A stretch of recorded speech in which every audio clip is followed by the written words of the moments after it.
Асқар таңғы асқа барғанда, сабақ аяқталғанша үнемі алда жүргенді ұнатады. Кезекте тұрған балаларды итеріп алдыңғыға шығады.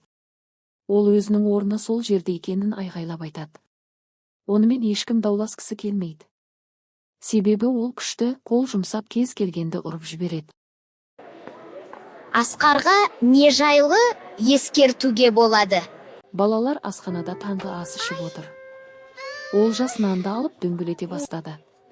Оны байқатпай самалаға лақтырды. Оның дөңгелектеген наны самалдың көзіне тиді. Ол айқайлап жылап жіберді.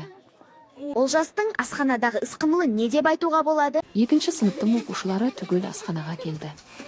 Олар ас алдында қолдарын жууға тұрды. Бір оқушы қолын жумай асханаға өтті. Мұғалім, Әли, сен неге қолыңды жумадың? Деді. Мен қолымды тамаққа отырарда жумаймын, деді Әли. Неге? Деп сұрады мұғалім. Не үшін жуымын? Ол бәрібір кірлейді ғой, деп жауап қатты Әли.